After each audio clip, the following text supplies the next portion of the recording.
Several members of Congress, Republicans and Democrats alike, are working toward quickening our exit from Afghanistan. What is inspiring them to do so in recent months? Well, this is a deeply unpopular conflict. The United States has spent over $500 billion over the past 11 years with no appreciable, enduring, long-term benefit for the Afghan people.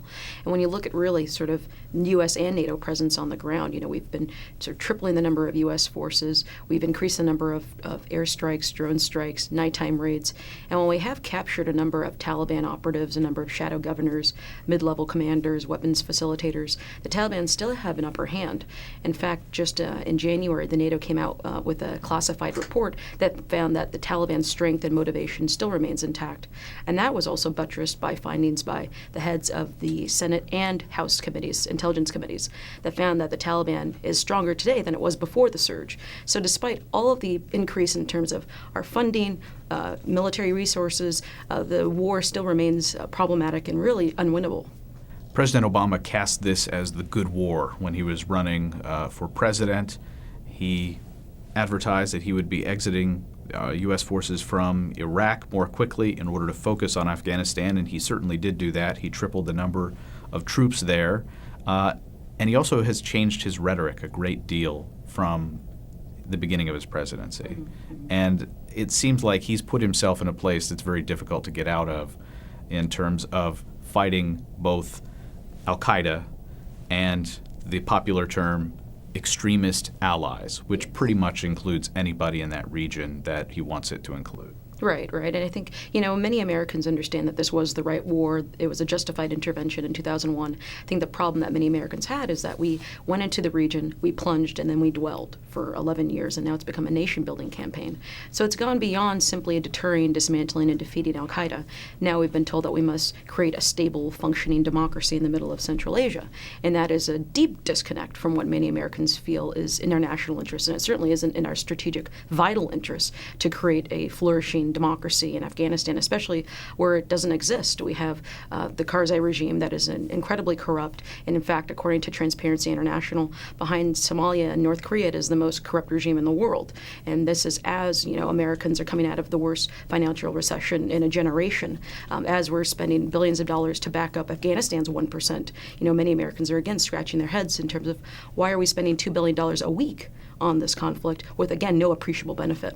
Major General Peter Fuller, Deputy Commander of the NATO Training Mission Afghanistan, and responsible for training Afghan security forces. He was fired on November 4th for being critical of the current strategy. He said, "You've got to be kidding me." This is what he said to Politico. "I'm sorry, we just gave you," meaning Hamid Karzai, $11.6 billion, and now you're telling me I don't really care? They don't understand the sacrifices that America is making to provide for their security. This is from USA Today. The Afghan people are an honorable people. This is Marine General John Allen responding. And comments like that will not keep us from accomplishing our critical and shared mission, bringing about a stable, peaceful, and prosperous Afghanistan. When has that been the case? Yes, the 2001 Bonn Agreement wanted to create national reconciliation, enduring peace in Afghanistan, stability, human rights, equality for men and women. These are things that have not really been historically viable, at least in terms of external forces bringing that about. I think the most stable history, period in Afghan history was under an indigenous monarchy, under King Zahir Shah. But that was something that, again, was not externally backed. It wasn't something that was forcibly imposed.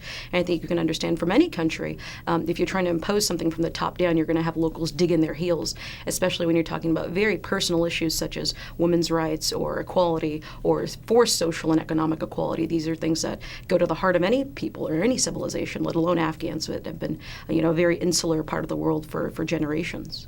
U.S. troops in Afghanistan have undertaken some pretty horrific things, and to some extent that's understandable. It's not forgivable necessarily, but it's definitely understandable that a group of people who are occupiers, you're dealing with a country full of people who are increasingly skeptical of your presence, and these are the people you're effectively fighting for. Mm-hmm. They're skeptical of the fact that you're essentially fighting for a stable central government in Kabul that many people in Afghanistan simply don't have regard for. Absolutely. I think the central government in Kabul not only is considered to be incredibly corrupt, but also a foreign entity. In many areas where we put in the Afghan police are from the north. They don't speak Pashto, which is the local language. They usually speak Dari.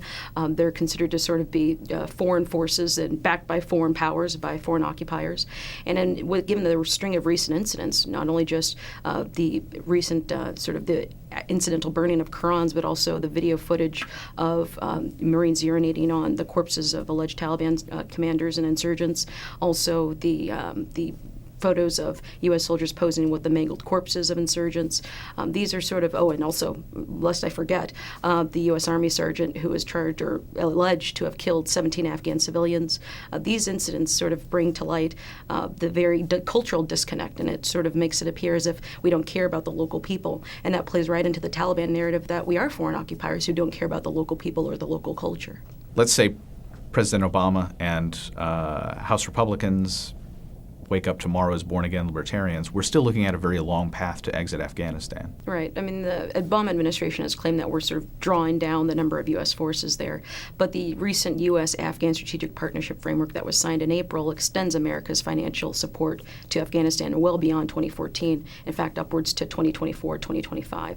And this is something that the American people aren't really privy to, but it's something that people who are in the know understand that, if we haven't been able to bring stability to Afghanistan over the past 11 years, sort of narrowing our objectives and decreasing the number of troops certainly won't help that in the long term either. So this is just sort of a way to sort of stave off disaster, make it feel like we're not abandoning the Afghan people, but there really is going to be no appreciable difference in terms of the outcome. It's really going to be a hydra-headed insurgency backed by Gulf powers and by Pakistan, and also sort of a Western-backed regime in Kabul, and we're just going to be sort of seeing this fight for some time.